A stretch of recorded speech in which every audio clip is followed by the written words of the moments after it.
Here we go with Chapter 2.5. We're going to take a look at those reaction types that we introduced with a couple of worksheets in the last section. You remember these. So when we're looking at the reactants involved in a chemical reaction, what we're ultimately looking for here is a couple of key features that will allow us to find a way to predict products. And so what we've done for the first level of chemistry here to be able to predict products and balance equations is to look at 5 simplified reaction types. And so these simplified reaction types are your formation reaction, the reverse decomposition reaction, 2 ionic ones in single and double replacement reactions, and then finally hydrocarbon or, well, we even go beyond that, regular combustion. And so a couple of things that we're going to want to highlight here, and I'll encourage you guys to remember from the previous course, is we're looking for unique identifying starting points. And for formation, it was always an element plus an element to produce one single compound. Anything beyond that is going to involve mechanisms that we just haven't learned yet. Another one is simple decomposition, in which one compound, be it molecular or ionic, breaks down into its elements. Okay, so it's a very simplified definition that I want you guys to remember there. For your single and double replacements, you'll be able to identify those because the compound involved, be it here or in the double replacement, must be ionic compounds. These are ionic reactions in solutions that we look at, and that sometimes doesn't get across when we first learn it. So you're looking for an ionic compound, and then you will do either a cation or anion switch between them based upon the element or the compound that you see. And then finally, combustion is just taking some sort of fuel. Usually it was a hydrocarbon fuel, something made of carbon and hydrogen. But we have looked at alcohol fuels, carbon, hydrogen, oxygen. We've burned, in other classes, carbon, hydrogen, sulfur, carbon, hydrogen, nitrogen. We've burned metals, if you might recall. And so those are just high energy reactions with oxygen, and they produce the most common oxides. And we'll take a look at a few examples of those as we go through the remainder of the notes here. Anything else that we see would be noted as other, and we did see a couple of those through the worksheets. Other reactions are ones that you have not learned the mechanisms for yet. We'll learn them later on in Chemistry 20, or we'll learn them in Chemistry 30 or beyond in university. They're just reactions that would have to give you the products, and the best that we can do with those is just balance them. So sometimes we'll see those from time to time, and as we said in 2.4, these are those curveballs that will sometimes throw you just to make sure that you can balance a little bit more complex problem, and you'll show your patience and perseverance to get through it. So let's take a look at the first ones here. The first one is your formation reaction, sometimes called synthesis. I would also go so far as to say that this is simple formation, just to remind you that it is the most simplified formation type reaction we've got, in which it is 2 elements combining to form a new single product. Okay? The ones that you can predict must be ionic products. If it's going to be molecular, we would have to give you a little bit more information. So, products of formation reaction can be predicted if A and B are a metal and a non-metal. Just let me pause, something's going on outside. So, only if we are predicting an ionic product do you have the information with A and B to predict what that product would be.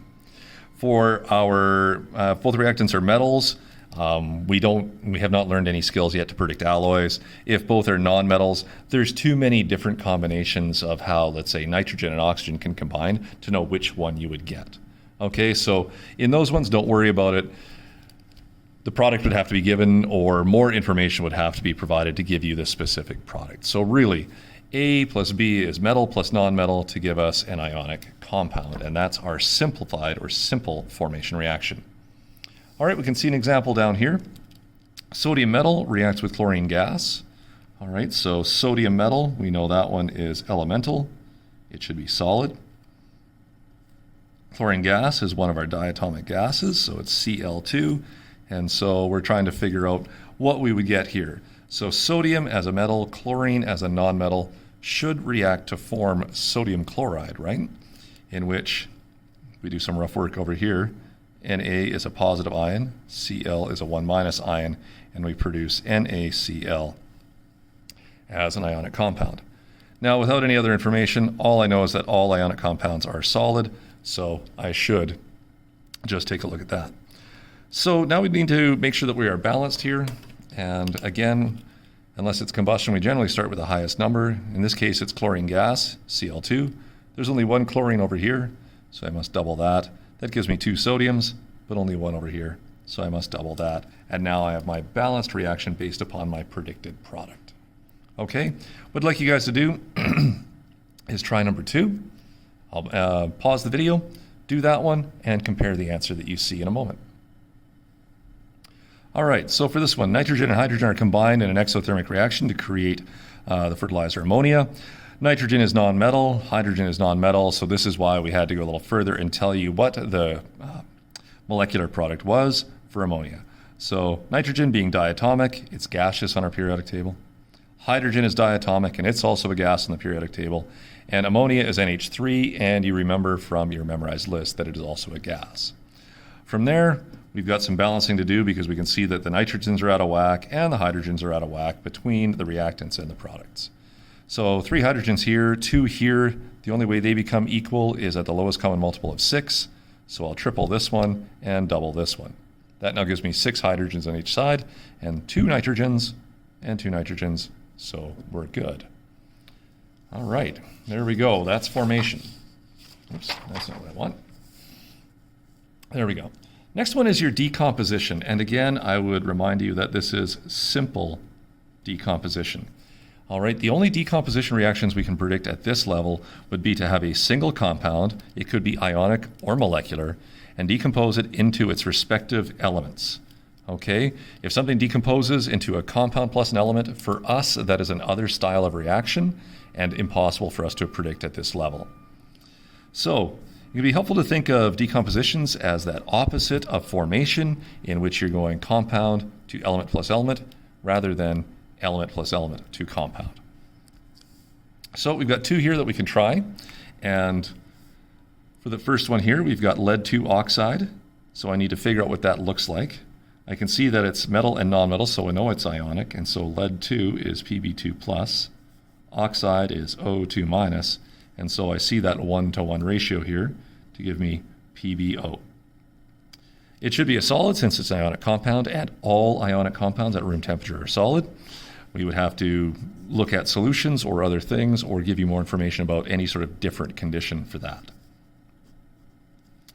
If it decomposes into its elements, it has to decompose into lead, which is solid on our periodic table, and oxygen, which is one of our diatomic gases. Okay, so simple decomposition just decomposes into the elemental forms. From there, we have to balance it, and I can see 2 oxygens here, but only 1 in lead oxide, so I need more lead oxide to make that much oxygen. And then my lead here, I need to double that. All right, you guys know the drill. Pause it and try number 4 and see how it goes when you restart the video. All right, so hydrogen iodide gas. All right, again, we would treat it as if it was ionic. All right, even though I am dealing with something that is molecular. Hydrogen, when we look at those ones, all right, doesn't use any prefixes, so if we pretend the hydrogen compounds are ionic, we do get the right formula. So HI gas decomposes into hydrogen and iodine. Again, those are 2 diatomic elements, so we do have those. Sorry, I may have jumped the gun here on one thing. I know this reaction from Chemistry 30 in a lot more detail. So iodine, of course, is a solid on our periodic table, so I need to correct that. So there we go. So HI gas decomposes into hydrogen gas and solid iodine. We end up with those doubles, so we have to double the amount of hydrogen iodide to get that.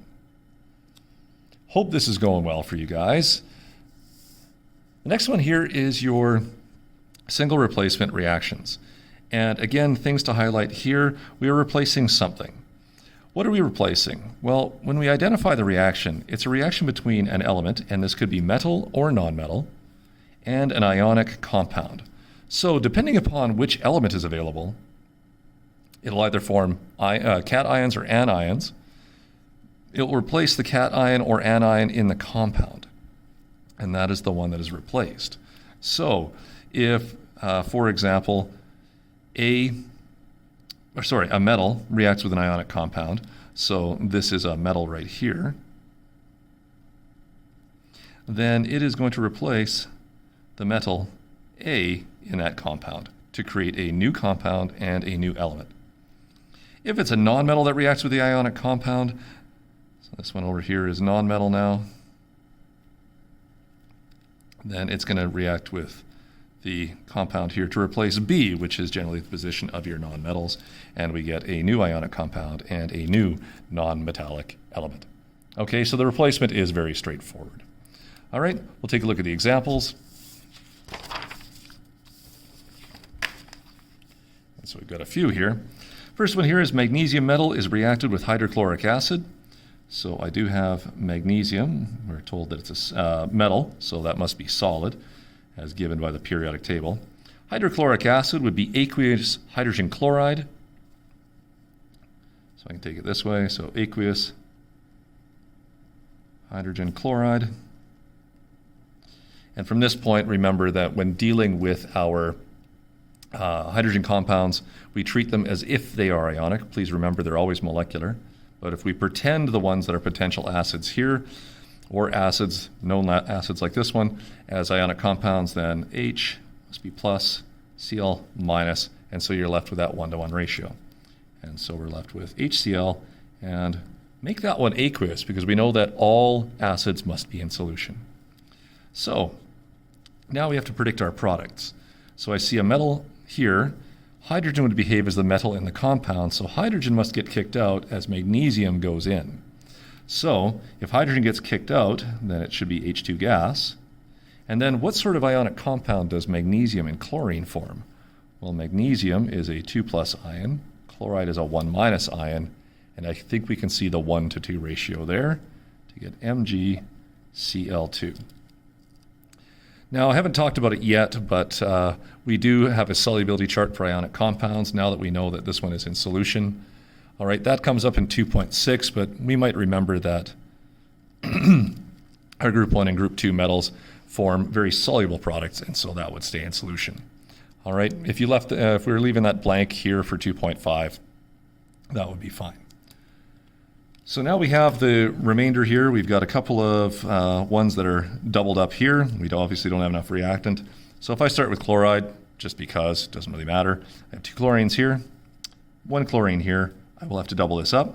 This immediately doubles my hydrogens, which looks good. Check your magnesium, and it's also good. Okay. So what I'd like you guys to try, of course, is number 6 and number 7.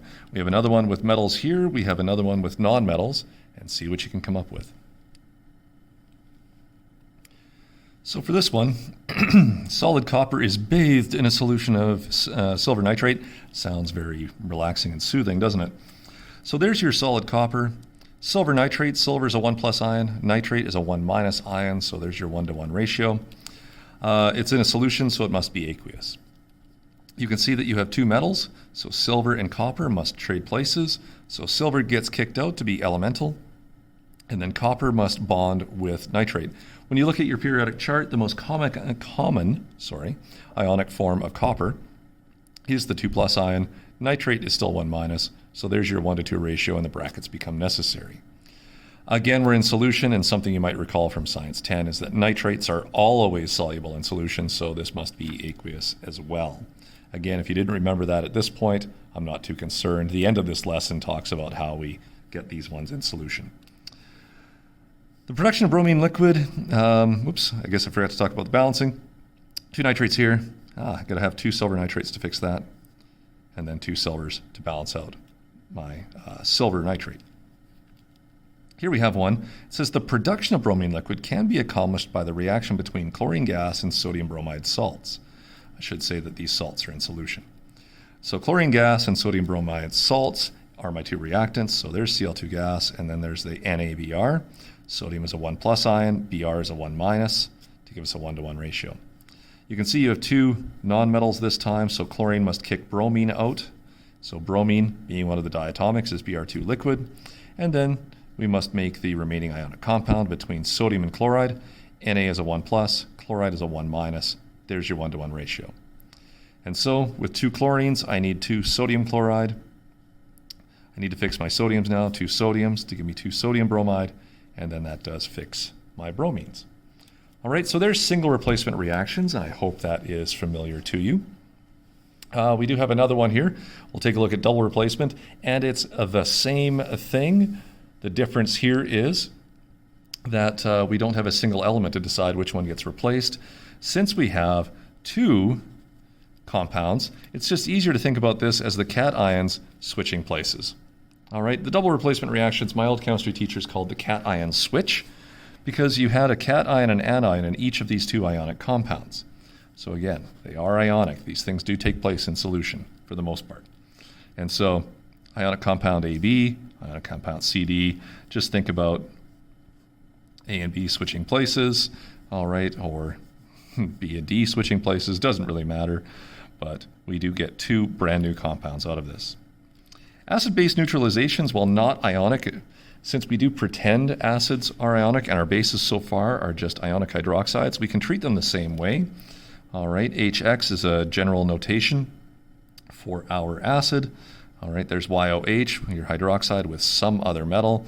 And so the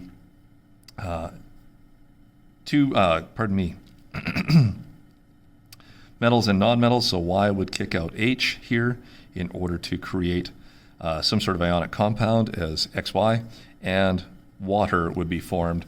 And in some of these cases, we've seen it already, it makes a lot of sense to write water as HOH, just to make it easier to balance. And this is what happens when we see the hydroxide ion in play. All right, so we'll do a couple more here. I'll do number 8, you guys will do number 9. Aqueous barium hydroxide. So there's barium with its 2+ ionic charge.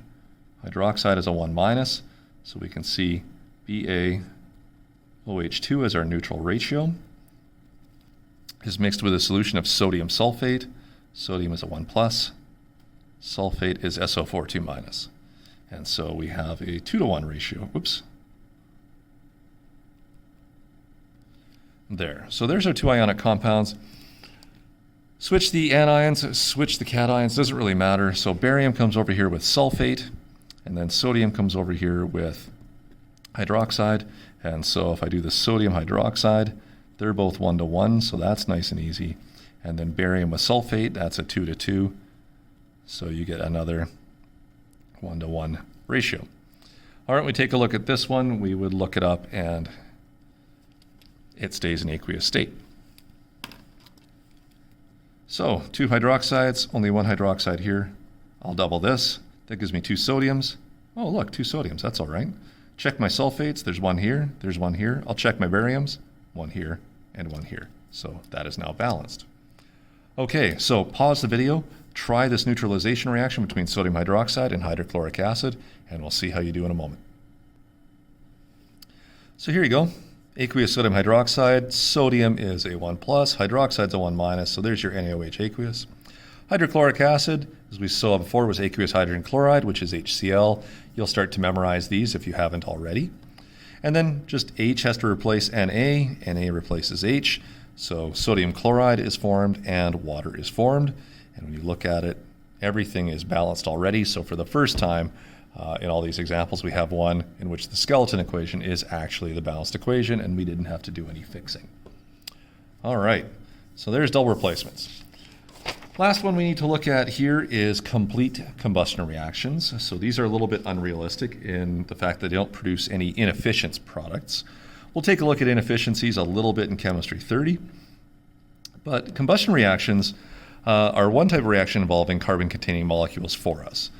Specifically, we will look at hydrocarbons. And I know some of my Science 10 colleagues will only show you the hydrocarbons. Your chemistry teachers, if you had them for Science 10, generally show you a few other things and will get you into a more realistic kind of situation.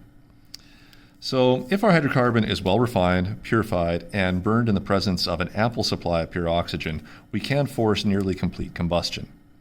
The products of complete combustion of a hydrocarbon, I should include that, of a hydrocarbon, are always carbon dioxide and water. But we can burn other things. So we do look at a general form here in which X is your fuel, oxygen is your other reactant, and what we'll do is produce the most common oxides. If I was to burn carbon, then carbon, most common oxide, is CO2. Hence, when I burn a hydrocarbon well, I get carbon dioxide. If I burn hydrogen, then the most common oxide is water. So if I burn a hydrocarbon, I get carbon dioxide gas and water vapor. All right, so that's the one that we typically see. Sometimes in grade 10, we will show you some of the other ones. And so sulfur, if it happens to be as part of your fuel, sulfur dioxide is the product. All right, notice that common thread here of dioxides. If nitrogen, which is another common part of some of our fuels, all right, then we get nitrogen dioxide being produced. If I burn a metal, then it's the ionic compound, all right, the ionic metal oxide, the one with the most common charge that is produced.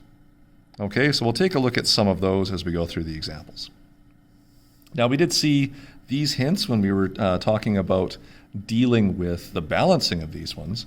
Number one, when you see something you identify as combustion, save the balancing of oxygen for last. All right, that's just the only element that you'll have usually and makes the balancing easier. Feel free to use the coefficient of 1/2 when balancing oxygen. Remember that oxygen is always found in multiples of 2 in its elemental form. So if we have to come up with an odd number, you're going to need a fractional coefficient to get there. If you don't like that, you can double all the coefficients to get rid of the factor of 1/2, and both answers would be fine. Okay? With online, I'd probably ask you to make sure that no fractional coefficients are used. I don't know if D2L can handle that. So, methane here, natural gas, is burned in the presence of oxygen. So methane is natural gas, is CH4. That's burned in the presence of oxygen. And so the most common oxides that I would have of this one, carbon when reacted with oxygen produces carbon dioxide gas. Hydrogen when reacted with oxygen produces water vapor. Okay, we get pretty programmed into the fact that CO2 and water are produced in combustion, but again, please understand that those products are only produced if carbon and hydrogen are part of the fuel. If they're not there, that product won't be produced. Now we balance carbon and hydrogen first. Carbon's good, hydrogen we have 4, only 2 here, so I'll double this. Oxygen is found in 2 places here. There's 2 with each carbon dioxide for a total of 2. There's 1 with each water, but you have 2 waters for a total of 2 more. So you get 4 oxygens on the right-hand side, but you only have 2 on the left. So I'll double that. No fractional coefficient necessary. Here's one that might be a little bit different for us. Iron from a birthday sparkler is burned in the presence of oxygen. Iron is Fe solid. Oxygen is O2. You guys remember those birthday sparklers. This is an actual reaction that's taking place. And so we need to produce the most common oxide of iron. For that one, we go take a look at our periodic chart. We find iron on the chart here, and you can see that there is a +3 and a +2 charge. Remember, the one listed on top is the most common of the charges, so we're likely producing something that is made from Fe3+. So I'll just do some rough work. Maybe I'll do it over here. So there's Fe3+. Oxide is an O2-, and so you can see that we get the Fe2O3 ratio to get to that lowest common multiple of 6. And so that is an ionic compound, and it is solid. All right, if you've ever noticed on top of your cake after the birthday, there's all these little black flecks of rust actually sitting on your birthday cake. Okay, so there you go. That's the prediction of our product here. All right, very much like we would think of in a formation reaction, they do look fairly similar. And so I just need to balance some things out. Oxygen's in the highest proportion. There's 3 here and only 2 here. All right, that's one of my odd even splits. Lowest common multiple between these guys is also 6. So I'll triple this, double this. Now I have 6 oxygens each. This gives me 4 irons, but only 1 over here. And so there's 4 there. Okay, so far so good, I hope. One more that I would have you guys try. And this one's just a little bit more challenging. See if you can do it. We're talking about mercaptans, all right, which is one of the chemical components that skunks actually use to produce that awful, awful smell. It's also a chemical component that is added to natural gas to give its distinctive kind of rotten egg smell. And mercaptans, of course, as part of this natural gas additive, are burned in the presence of oxygen in the overall combustion reaction in your furnace. Okay, so what products do we get as we burn this particular mercaptan right here? All right, so see if you can come up with the products, balance it, and then after you unpause the video, we'll see how you did. So here you go. There's your particular mercaptan, C4H9SH. We're told it's a gas here, reacting with oxygen. So the carbon reacting with oxygen should produce carbon dioxide. You have 10 hydrogens here. All right, so we should produce some water. And we have 1 sulfur, so we do need to produce some sulfur dioxide. Remember that your other common nonmetals of sulfur and nitrogen also produce dioxides like carbon. Now I have to do some balancing. Again, I'll save oxygen for last. 4 carbons, there's only 1 here, so I had to quadruple that. I have 10 hydrogens, so I need to quintuple this one, or multiply by 5. And 1 sulfur means I don't have to do any other balancing there. Now what do I have for my oxygens? Well, 4 times 2 is 8, plus 5 more gives me 13, plus 2 more gives me 15. I have an odd number, and these are only multiples of 2. So what I ultimately need are 15 halves, or 15 half oxygen molecules, or 15 divided by 2, or if you like, 7.5. All right, depending upon how you see that fraction to get an odd number out of multiples of 2, I'm going to need half for that. So simply put, if oxygen is only in one place on the right-hand side here and you have an odd number over here, whatever number you get, put that as the numerator and divide by 2 to get the correct half number of oxygens that you need. All right, I hope that makes some sense to everybody. We'll quickly wrap this one up here with reactions in solution. This is particularly important for your single replacement and double replacement reactions. When we take a look at our ionic compounds within solution, new products are formed and will have new and unique chemical properties. So since not all ionic compounds are soluble in solution, we may have started with solutions, but we may have produced gases that come out of solution or insoluble ionic compounds. And so we have the ionic solubility chart on our data booklet, and so it reads a very simplified way. You'll notice that it is generally the anion that is listed across the top. So if I had something like sodium chloride, what is that going to be like in solution? Well, I look across the top for the anion, and I find it here. There it is with chloride.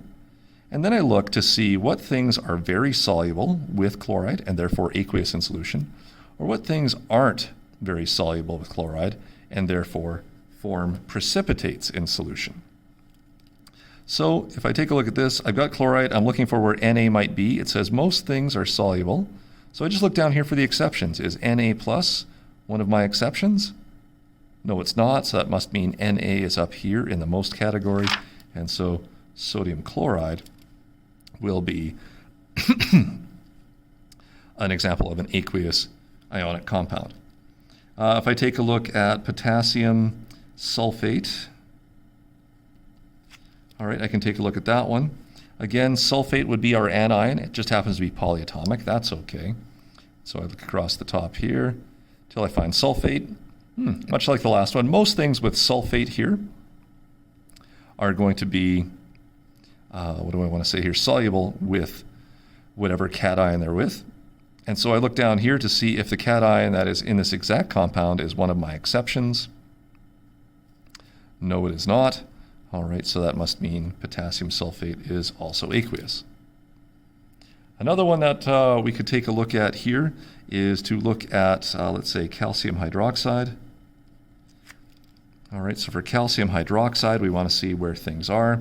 I look for hydroxide. Hydroxide ion is here, and it says a lot of things with it are soluble, most are not. So I just have to find out if calcium is in one of these two lists. Group 1 is the alkali metals. Calcium is not part of that, and it's not listed as one of these 4 things, so it must be in the most category here.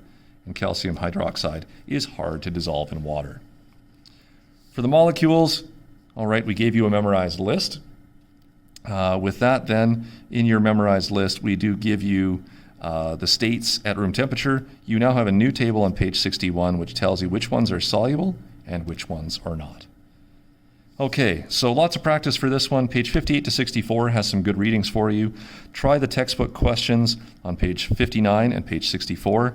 There's a couple of worksheets on predicting reactants that you want to look at, and do your best with the states. There will be some examples on those sheets that don't fall into either table, and so unless it's something elemental, we can just leave a couple of those blank. You will not be able to predict every single state that we see. As for the pre-lab thing here, we'll have to see what we can do with respect to labs through at-home learning. So I will give you more feedback on that as we go along. All right, but that finishes our Chem 10 review. Hope that was good for you. Make sure you do the practice, and yeah, we'll review some of those answers in the next discussion.